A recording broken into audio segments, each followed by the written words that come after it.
Et bien salut à tous et à toutes, c'est Snake BMX. Aujourd'hui, nouvelle vidéo présentation de mon terrain et de mon vélo que je viens juste de finir de construire.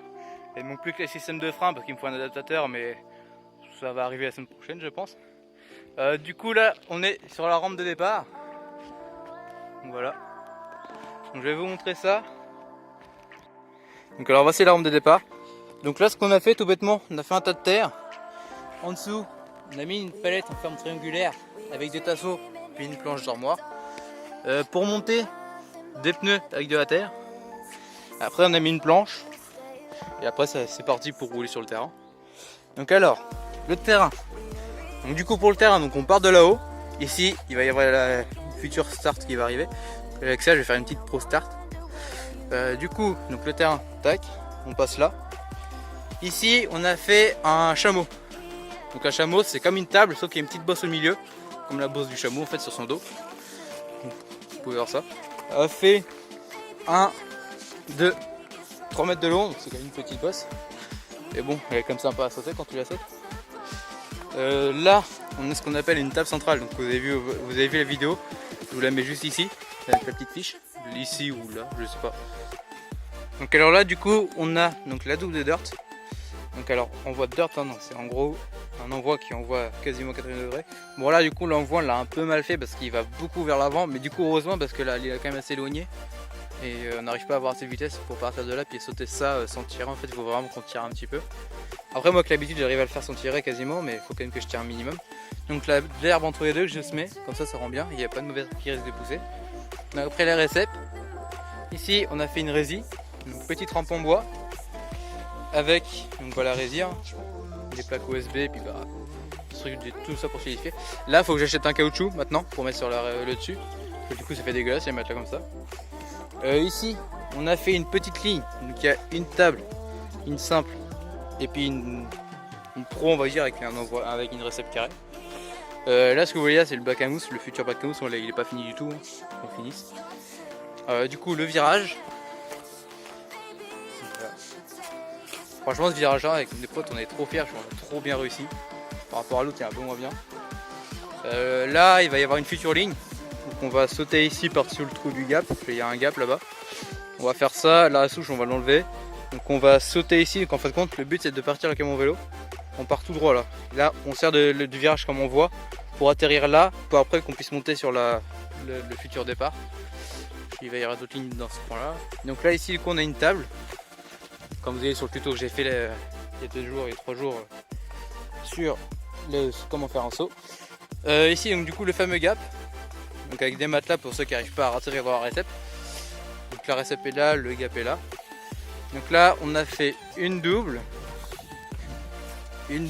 Après on a fait une triple, et la triple est un peu particulière, c'est ça qui la rend bien, c'est qu'à la fin c'est une pro à l'envers. Vous voyez, logiquement une pro c'est dans ce sens là qu'on la prend, c'est comme ça qu'on la prend, sauf que nous on la prend comme ça, ce qui fait qu'en fin de compte pour sauter bah, ça fait une belle réception, c'est bien. Après donc le virage est un peu moins bien réussi mais qui roule up quand même. Il faut juste passer bien en haut là, qu'il y a les traces là. De toute façon on va le rehausser quand le confinement sera fini. Donc là on passe là. Ici il y a une petite simple pour faire un beau poussé quand même. Là c'est, on va dire, une pro américaine façon double dirt. Parce que là il y a un envoi sec, ici c'est pas tellement roulable. Et après on ratterrit là. Et après donc du coup le fameux gap. Donc alors après on a un stock de terre là-bas. Il va y en avoir d'autres qui vont arriver. Donc avec ce stock de terre, on va faire une méga rampe pour accueillir le Big Air. Alors, le Big Air c'est quoi? Bah, c'est un gros matelas d'air, hein. Je vous mets une image, une vidéo même. Donc là on a déjà un petit stock de terre qui est là. Donc en gros c'est le départ de la rampe pour le Big Air. Donc toute la terre qui est là, je vais l'amener en tracteur et avec la pelleteuse ici pour qu'on puisse monter le maximum. On fasse une plateforme et après avec la plateforme on enfonce des gros pieux. On fait plusieurs plateformes qui montent jusqu'au sommet des arbres. Et après de là-haut on fait une belle courbe qui descend, qui va finir à peu près ici je pense, et après arriver là. Donc après il faudra passer ici, et donc ici on fait un envoi. Donc je vais le faire en métal l'envoi, comme ça je serai sûr de bien qu'il va pas casser. J'hésite à le faire en terre ou en métal, mais je me dis que la terre en soi je sais pas, c'est quand même chiant à faire, j'avais été énorme à faire. Peut-être qu'en métal ce sera plus facile, surtout que Rémi, chez lui, il a un truc exprès, chez son tonton est chaudronnier. Il y a un truc exprès pour fabriquer des courbes, donc je sais pas comment ça s'appelle.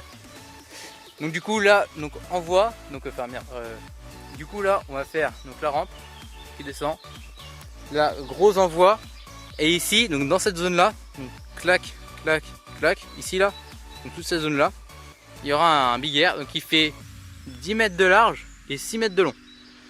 Ou non c'est l'inverse, non il fait 10 mètres de long et 6 mètres de large. Donc en gros bah ça va faire ça jusqu'à là à peu près et jusqu'au bout du virage. En gros il y a tout ça. Donc il y a un petit virage à faire ici quand même. Donc je pense que je vais faire un petit appui. Et après donc, ça va y aller seul. Donc, du coup quand il y aura ça, logiquement Maxime Rougeau, donc, bah, vous devez sûrement connaître je pense. Je vous mettrai sur sa chaîne si vous ne connaissez pas. Il m'a dit qu'il soutenait à fond le projet. Donc il va venir rouler cet été logiquement. Pareil, Pierre Soriot, il m'a dit qu'il viendrait aussi. Philippe Cottenot, j'ai pas réussi à le contacter encore, mais ça devrait pas trop tarder. Donc il y a Maxime Rouchot et Pierre Soriot, ils sont grave chauds pour venir une fois que le Big Air il sera installé. Et après bah, on verra pour la suite, si jamais ils font des vidéos, bah, ça va peut-être attirer l'œil. Donc voilà, n'hésitez pas à me dire ce que vous en pensez du terrain. On l'a fait, donc là on l'a, parce qu'en fait faut que vous, enfin compte ce qu'il faut que vous sachiez, c'est qu'avant il y avait un ancien terrain que j'avais fait avec mon cousin tout à la main. On sans machine, sans rien. Il y avait juste une ligne qui partait de là, qui a 12 heures. On passait là, on passait ici là, et on revenait là. Et ça, en fait ça faisait ça. C'est vraiment un tout petit truc. Et après j'ai rencontré Rémi dans un rassemblement de backlash. Et après on est devenus potes et puis on a fait tout ça. Avec la pelleteuse et tous les tracteurs et tout le bordel. Donc voilà. Donc voilà, n'hésitez pas à me dire ce que vous en pensez. Là du coup vous voyez de l'eau mais ça va être enlevé quand il y aura le sable rouge, donc le revêtement qui est sur les bosses là déjà. Et ça c'est un revêtement qu'on a posé. Et quand on le met dessus, bah en fait même quand il y a de l'eau ça reste sec. Enfin, je sais pas comment expliquer mais par contre ce qui fait que quand c'est inondé d'eau, bah ici ça reste dur et sec, il n'y a pas d'eau. Je sais pas comment expliquer mais en gros voilà. Donc voilà. Donc là après pour le bac à mousse, pour ceux qui se demandent quand ils voient de l'eau et qu'ils se disent comment on va l'enlever, et ben on a posé un drain, donc là il y a le plastique. On a donc en fin de compte dans le plastique il y a un drain, donc c'est pour ça qu'on a mis un plastique parce que vu que c'est un drain, bah, avec la terre ça risque de boucher, on est obligé de faire un plastique. Ici on a fait une tranchée avec la pelleteuse qui va jusqu'au bout du champ là-bas, parce que là, le terrain il est un petit peu en pente. Du coup en fin de compte là-bas bah, il n'y a que 10 cm de creuset pour avoir le même niveau que là. Du coup bah, l'eau là on voit qu'elle commence à partir, je vois de la terre qui est là. Après, donc je pense qu'on va peut-être rehausser un peu le sol ici et ici vu qu'il y a deux trous, pour que ça puisse ramener l'eau vers là-bas. Et après avec le tas de cailloux qui est là, on va le mettre sur le drain pour éviter qu'il y ait de la terre dessus. Et après on va mettre une grosse planche, on va mettre des palettes, les fixer entre elles. Et après on va commencer à coffrer le tour, puis à remettre les matelas plus les mousses après les cubes en mousse pour le bac à mousse. Logiquement cet été le bac à mousse est censé être fini. Donc là on est en mai, normalement juin juillet il sera, normalement et si tout se passe bien il sera fini. Donc du coup pour mon vélo, donc alors je viens juste de l'avoir, donc comme je vous ai dit il n'y a pas encore de frein. Et bon je roule comme ça parce que voilà, j'arrive quand même à m'y rouler comme correctement. Du coup les roues c'est des jantes Pride de 2020 à frein à disque. Donc j'ai acheté la paire, je l'ai eu à 300 au lieu de 500. Donc j'ai une belle réduc. Fourche Eleven plus potence Eleven. Guidon Rental. Selle d'un vieux vélo qui retraînait dans le garage. Pédalier Ice Fast. Cadre Yes World Cup. Disque Pride. Hein. L'attache, l'adaptateur que je vais mettre c'est un Ice. Après bah j'ai des roues, le jeu de direction FSA, tout le bordel quoi. Les roulements que j'ai dedans, c'est pas des roulements qui vont sur le Yes normalement. Il va falloir que je les change. C'est les roulements de mon GT, de mon cadre de 2020. Le GT Pro Series 2019 je crois. Donc alors là, on est avec un pédalier en 165 mm, une couronne 42 et à l'arrière je suis en 14 il me semble. Donc après la couronne c'est une forward.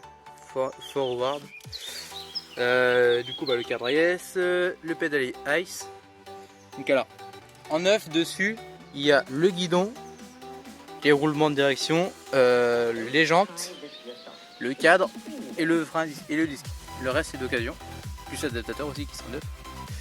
Mais donc le reste c'est d'occasion. J'ai un copain, je vous mets sa chaîne justement, qui roule assez bien, mais maintenant il a dû arrêter à cause des problèmes financiers de ses parents. Il ne pouvait plus trop payer la licence.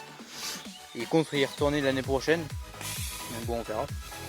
Mais franchement, allez le suivre même sur Insta. Franchement, il gère.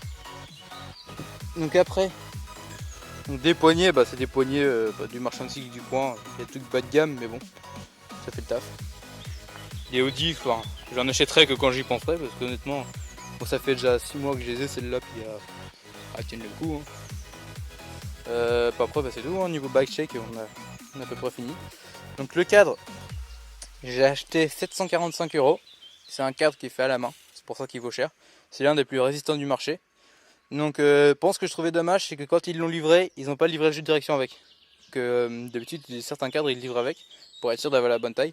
C'est pareil, l'adaptateur pour mettre en dessous là.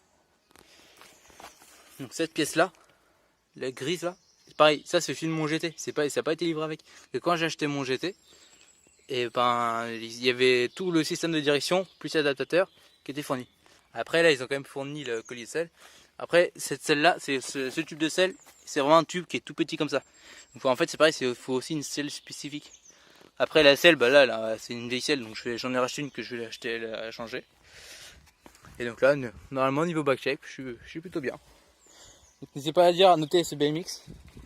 Sachant que le frein c'est un système Magura en double piston. Donc voilà. N'hésitez pas à me dire ce que vous en pensez sur une note de 1 à 10 au niveau de l'esthétique, de la performance, pour ceux qui connaissent ce qu'on peut faire avec. Donc voilà. Donc nous on se retrouve dans une prochaine vidéo. Salut tout le monde.